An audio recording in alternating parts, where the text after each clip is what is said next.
What's going on, North Georgia Toyota fans? Ben Ward here, your social media and community relations manager here at the dealership. So we've been doing a little segment with our sales consultants here, trying to get to know them on a fun and personal basis, and a little game of 21 questions. So today we got Hunter McCullough here with us today, and today we're going to get to know Hunter. So Hunter, introduce yourself here, tell us where you're from, and just before we kind of kick off the little game we're going to play. All right, I'm Hunter McCullough. I'm one of the sales guys here from Chatsworth. Lived there my whole life, you know. Yeah, I do enjoy Chatsworth. Every time I have to go out there for work, Chatsworth is a beautiful little area. So very underrated too. Absolutely, very beautiful. You know, good view of the mountains. You got some nice areas around there. Well, you got access over to like LJ, just right around the mountain, the Blue Ridge area. Like easy drive. It's like driving from Dalton to Chattanooga, basically, just into the more prettier areas of the state of Georgia. So you get a good view of the lake, pretty lake. Well, yeah, the little Carter's Lake, and not too far away, a little more, 20, 30 more minutes, you got Blue Ridge Lake. Yeah. So, yeah, I love that area. I'm actually going to go camping there in a couple of months, so I'm pretty excited. So, well, Hunter, we're going to go ahead and kind of play the game of 21 questions here. So, are you ready to play? I'm ready. All right, let's do it, man. So let's kind of start off. Like, what is the story of how you got involved in the car business? So I got involved in the car business. So our sales manager, Ray Woodward here, he knows my parents. You know, they're very good friends. He just called me one day and was like, hey, I'm moving up to management. Would you be open to a position here? And I was like, yeah, First I kind of hesitated. Wasn't really 100%, confident that I would do good and it would work out for my family because, I had a little girl.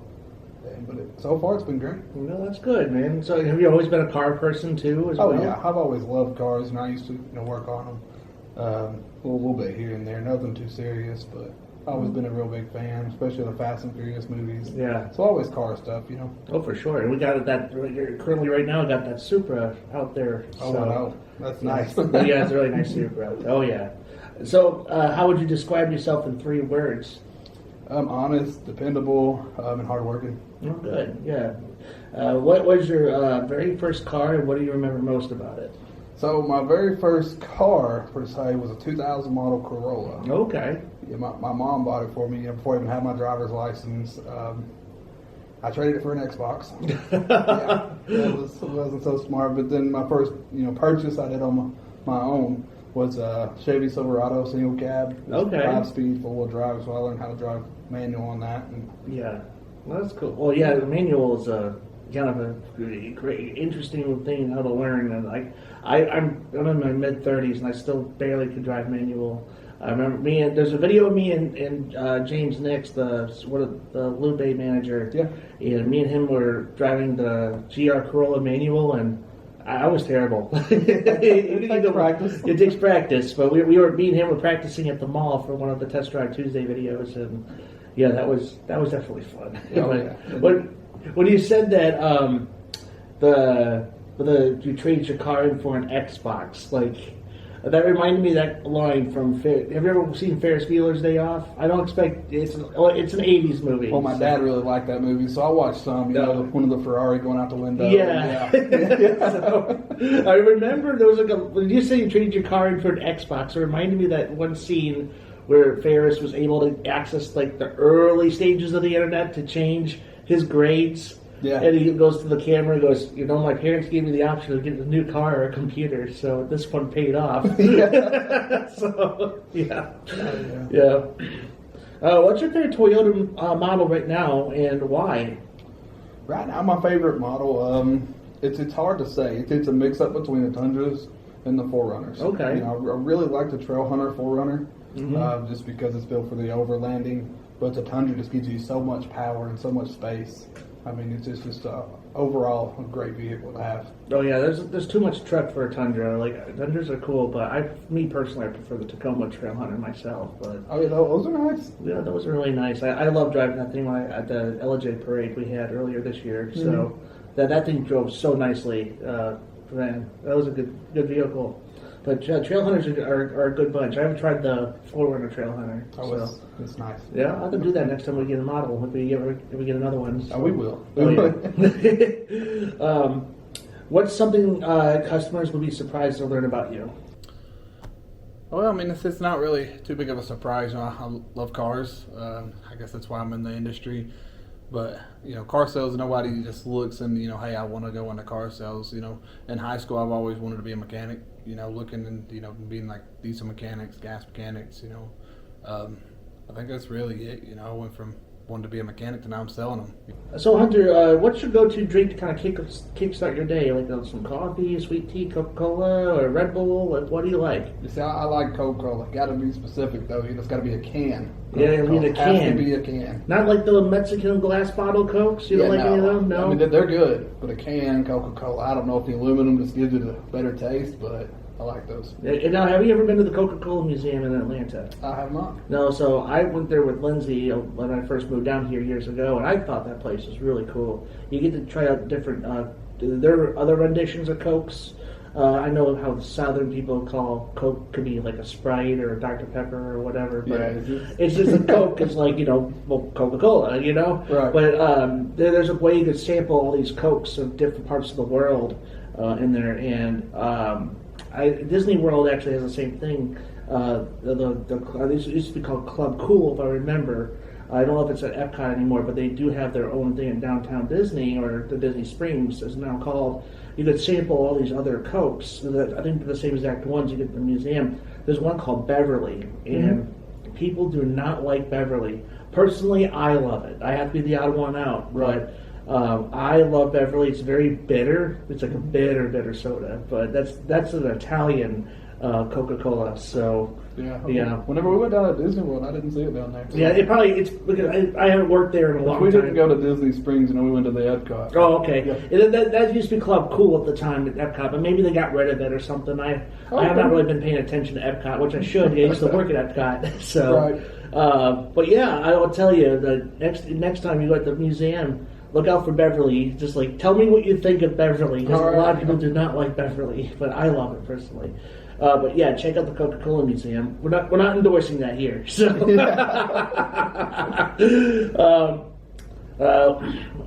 what's the coolest moment you had helping out a customer find the right car?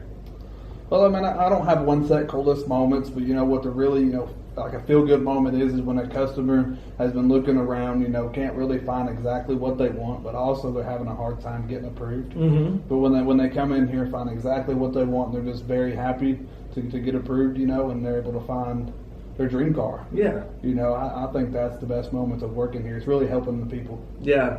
I was telling there's that line from the first Transformers movie with Bernie Mac saying the driver don't find the car find the driver. That's so, right, yeah. There's a lot of truth behind that too. Absolutely. So. Oh yeah. Hey, so when you're driving alone, what's your most played song, or you have to listen to it on the radio all the time, or on your playlist, or what is it that you and your wife and Avery listen to on the road together, or music basically? I'd say the top two things on my radio is Morgan Wallen or Kids Bob Kids. I mean, it's mainly more Kids Bob Kids, you know. Yeah. But. Well, we like those two stations. Oh yeah, I haven't introduced Oliver to Kids Bop. I don't know how I feel about that, but she loves it. It's, you know, play Kids Bop Kids. We have it Alexa at home. She'll say, "Hey Alexa, play Kids Bop Kids." You know, having it going through the house. I have to see how Oliver feels about playing Kids Bop. I haven't tried to introduce that. Yeah. Music has always been I'm musically illiterate. I grew up in a religious household, so. Music, so I was definitely I think Kids Bop was around when I was about around that age too, but I just remember there's some music I'd never heard of. Someone has to play it, they're like, oh yeah, I've heard of that. Right. They're like they name an artist. I'm like, who's that? They're like, you never heard of this song? And they'll play it for me. I'm like, oh yeah, I like that song. I like that song a lot. Just didn't know the name of the artist. Yeah, but I grew up with all Christian music my entire life. So nothing wrong with that. Well, yeah, nothing wrong with that. But I just say that all these other mainstream people, I would never know who they are unless you played me the song. Right. Oh, yeah. I know who that is now. Yeah. So now now that I'm older enough, I still do occasionally listen to your typical Christian music. But I mean, I enjoy Jelly Roll and Post Malone. So right. Yeah. What's your guilty pleasure snack that you keep in your glove box? That's what ChatGPT asked, but I mean, what's your favorite food? What do you like to snack on?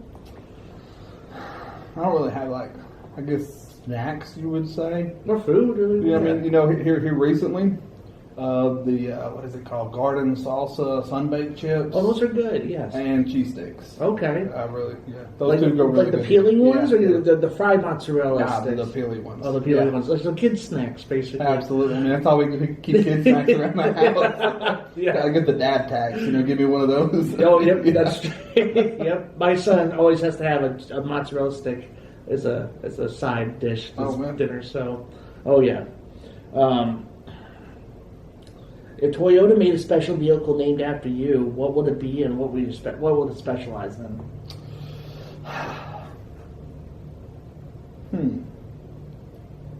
I mean, Toyota's already got one, you know, has my name in it, Trail Hunter. You know? So, kind of already did name one after me. Okay, yeah, the Trail Hunter. That's right. I mean, I guess dependability, you know. I mean, that's all Toyota is, you know. You wrap it around the brand. It's So the Toyota Dependable Hunter, or something like, I don't know what we call it that. I don't know. Yeah, we'll have to figure like the Toyota. What was Macala? Well, the Toyota Macala, the dependable. That could work.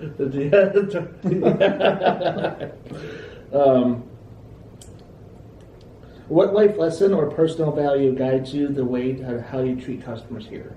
I mean, it's plain and simple. You treat people the way you want to be treated. You know, you treat them with respect, and they'll treat you with respect. You know, and you don't want to waste nobody's time. And that's it. All right. Hey, now, who taught you the most about hard work or customer service, or both? I mean, you know, my parents, of course, you know, my dad worked night shift. My mom would work a different shift, you know, to make sure I had two other brothers, you know, make sure we're taken care of. So real big shout out to them. Yeah. They worked hard my whole life to be able to take care of us. And also my cousin Jeffrey. Okay. I mean, you know, he's always taught me if you want something in life, you got to work for it. I mean, not everything's free. How do you make the car buying process easy for customers of all ages? Now, I've been bringing it up to the other salesmen. Like, you know, I'm a millennial. I'm your typical millennial. I'm 35 years old. So you're Gen Z. So you're young. So you're catering to kind of generations older than you, but you're also starting to cater eventually to Gen Alpha, which is about to come up soon for you to start selling to. So how do you cater to all these generation of all ages for your tactic of how to do this? I mean, all the generations do things different. You know, you have the older generations that come in, you know, have the typical car buy and sell, I guess. You know, they want to go out, look at everything, you know, get their information while they're here, you know. But then you got the younger generation. You know, they're already doing their, you know, what is it called? Research. Yeah, like their research at home. They're already getting everything set up. They know what they want. You know, they know where they want to be. It's just finding exactly the right one for them. Okay, yeah, right, yeah. So you're kind of, so they might catch something that you may not know, but you learn something. That are like, hey, like this, and this. You're like, oh, wow, I learned something today. Right. I mean, we're sales professionals. We learn our cars as best as we can. Yeah. But there is, you know, a few little things customers have taught me over the time. Yeah, it happens. Yeah, and they're like, oh, okay, that's something I learned today too. Like, it don't. Now you might think it don't matter if it's here at the car dealership or in life. You don't know everything. Somebody might know more than you. Right. It's something. You have people that's hardcore, you know, loves their cars, so they research videos and specs for months and months and months. Yeah. And they're like, hey, this is exactly what I want. And then they come in and, you know, you don't really have to answer a lot of their questions. Like, they know more than you do. Yeah, exactly. Yeah. That's like that Parks and Rec. I know more than you do. Right. Clearly, my audience know I love pop culture. So, okay. So, Hunter, what's the funniest or strangest thing that you ever found in a trade-in? So one time I had this customer come in here. You know, he's trading in, getting a new Corolla, and then after the buying process, I went out to grab keys and stuff, getting everything ready for his trade to pull it to the back. And then I just happened to look under the seat, and I see, $600 under there. Well, I didn't know it was $600 at the time on the $600 bills, and I pulled it out, and I was like, man, I got to let him know. Took it up inside, and I said, hey, man, I found this under your passenger side seat. He goes, I really wish I'd have known that. I could have used that to help my down payment, Oh, man. But that's Probably it. You could just say, hey, there's a commission or finder's fee too, you know. Right, yeah, take tips. Yeah, I'll take tips too. Like, here, I'll take 200, 400, come back to you. But I mean, and that's a good thing about us here at the dealership. You know, we're 100% honest. Yeah. The guy didn't know it was there. You know, I gotta let him know. No, for sure. If you could have a dream road trip right now, what Toyota you're driving and where you headed? It doesn't have like you, Avery, and your wife, or just you, or boys trip, whatever. What is the dream trip Hunter wants to go on with the Toyota? You know, love for me and my wife to go. Can't fit Avery in this car. Mark IV Supra, of course. Okay. You know, taking it probably to the mountains, like Colorado mountains. You know, riding out that way, just seeing how it handles. Okay, cool, man. Yeah. That would be. I've never been to Colorado. That's one of those very few states I have not been to. But me neither. But it's really pretty out there. It looks really pretty. Yeah, yeah. What does community mean to you in North Georgia? When we work in here, you know, we're here to serve our community. That's really what it's about. You know, helping everyone around here every way we can. It's just like with the Christmas parades. You know, we go do them for the community. Have different events throughout here through the year. You know, just to try to get everyone together. Yeah. Like you go to the Mistletoe Festival, you know, you do the Speedway, you know, we try to get out there as much as we can, you know, just to connect with everyone. Yeah. What's something you're grateful for today? Family. I mean, that's really the biggest thing. Yeah. You know? Yeah. My wife, my daughter. What promise do you make to every customer who works with you? Well, I mean, I just tell the customers, you know, hey, after you purchase the vehicle, I'm not just, you know, go to me whenever you need to buy a car. If you have any questions about the car, service, anything like that, you know, just give me a call, help you out any way I can. Yeah. All right. Now, the next one's kind of a game within the games is finish the sentence. So buying a car from me, or really buying a car from Hunter, is like ... So buying a car from you, Hunter, what's it like? I mean, it's easy. You know, I mean, I'm not pushy. We don't try to rush the sale. You know, we take our time, and it's one of those staple buttons. That was easy. Yeah. Like, I mean, I've had plenty of customers, you know, come in and like, man, I really dreaded coming to buy a car. Yeah. And, you know, we just made it so easy, and everyone around here works for the customer. No, no. We're not just here to get a paycheck. We're here to help. That's right. Yeah, man. Yeah. So what do you hope to? Now, this one's the second to last question. What do you hope people remember you about after they drive off the lot? So, like when they drive on by to their new car, they pass by the dealership, they're like, oh yeah, Hunter, ... You know.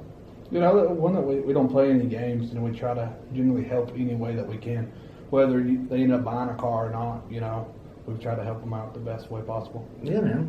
All right, and last question, Hunter, is if you could give yourself a ridiculous, cool nickname, you want your coworkers or your customers to start calling you by?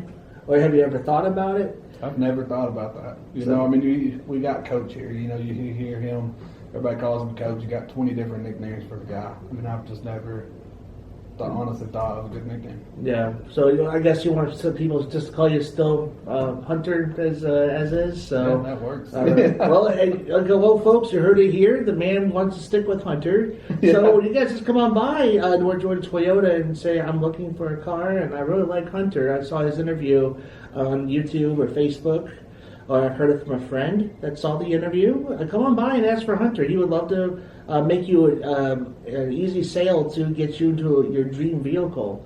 So, Hunter, is there anything else that you think you want to contribute to this podcast today? No, not really. I mean, to all the customers, you know, purchased in the past, we really appreciate your business. You know, we look forward, you know, to serving the community, serving y'all again. If y'all have anything else, let us know and ask for Hunter. That's right. Well, thank you everybody for watching, and stay tuned for more talks with other salesmen.